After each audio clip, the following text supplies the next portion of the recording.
der Volkan hat uns jetzt den Schlüssel vom R8 übergeben. Das wäre einmal der Schlüssel hier zum R8. Und ja, technische Daten zum R8. Was müsstet ihr wissen? Also es handelt sich um den 2009er Audi R8 mit dem 4,2 Liter V8 Motor und hat ungefähr 420 PS. Also, wir haben jetzt den R8 neben dem Dodge Challenger. Ich werde euch jetzt natürlich mitnehmen auf die Autobahn, zeige euch drauf, wie sind so meine Empfinden, wie lässt sich das Auto fahren, lasst euch natürlich teilhaben. Aber natürlich möchte ich euch den Carporn von diesem schönen Auto nicht entgehen lassen. Deswegen fangen wir erstmal an mit dem Carporn und sehen uns gleich im Auto auf der Autobahn. So, fangen wir am besten mit dem Sound an von diesem Fahrzeug, weil der ist mega krass. Kommt einfach mit.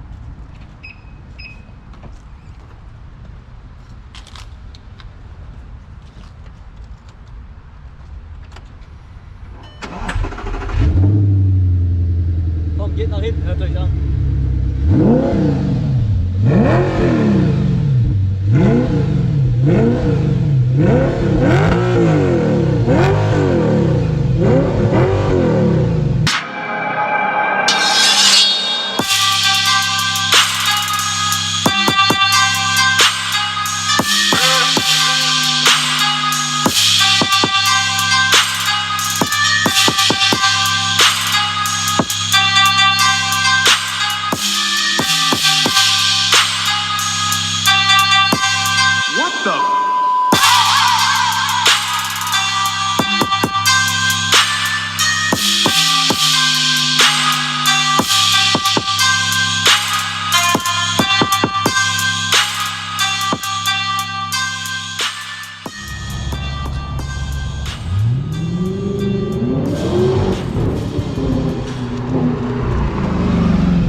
So,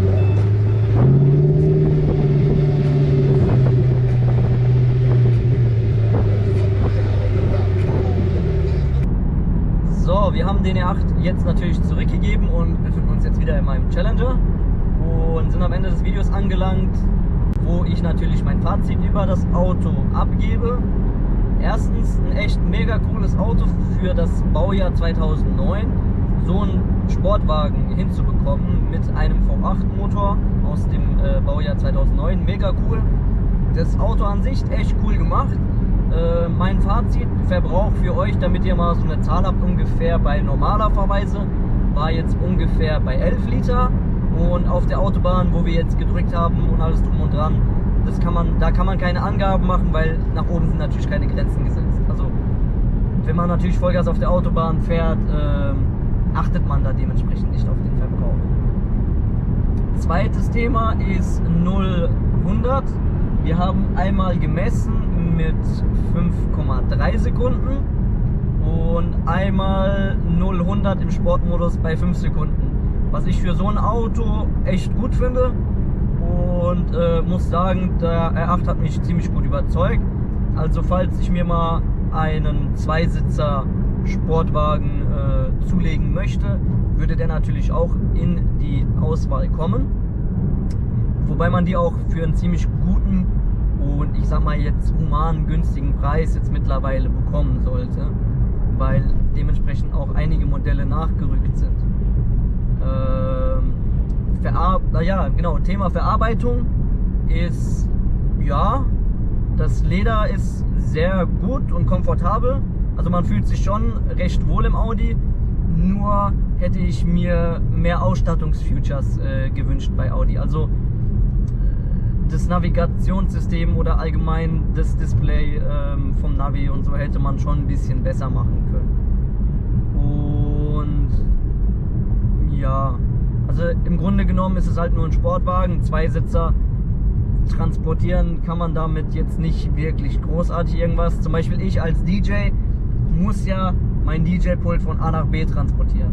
So, angenommen ich nehme jetzt noch meinen Freund Justice mit, der neben mir dann sitzt, habe ich keinen Platz fürs DJ-Pult.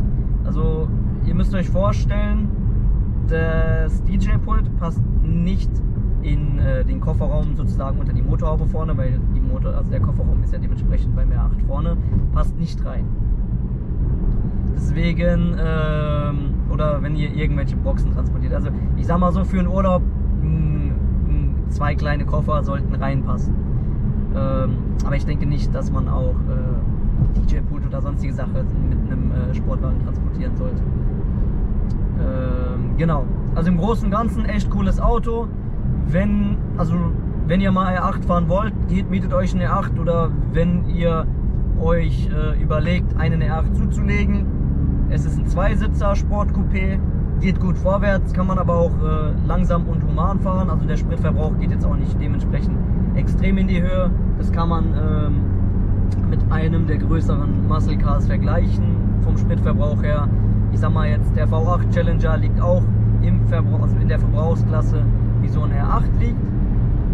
Und ja, Fahrverhalten natürlich, genau. Fahrverhalten ist extrem stabil auf der Straße, hat mich wirklich überzeugt. Dementsprechend auch, was für eine Bereifung ihr fahrt, spielt natürlich auch eine große Rolle. Aber der R8, den ich gefahren bin, hat mich sehr überzeugt. Und habe jetzt keine negativen Punkte, wo ich sagen kann, ey, das ist ein Sportwagen, das ist flop. Wobei ich mich sehr cool oder drüber gefreut habe, ist natürlich, dass der R8 ein neues Modell bekommen hat. Das ist ja der R8 V10 und da haben die das Design und alles nochmal verbessert. Und das ist was ich auch gesagt habe, Ausstattungselemente und Ausstattung haben die beim neuen Audi R8 verbessert und kann sagen, der R8 ist für mich definitiv als Sportwagen eine 8 von 10. Genau. Wenn euch das Video gefallen hat, lasst natürlich gerne ein Like da. Über einen Kommentar würde ich mich natürlich freuen. Und wenn ihr den Kanal noch nicht abonniert habt, lasst auf jeden Fall ein Abo da, damit ihr nichts mehr verpassen solltet. Und wir sehen uns dann im nächsten Video.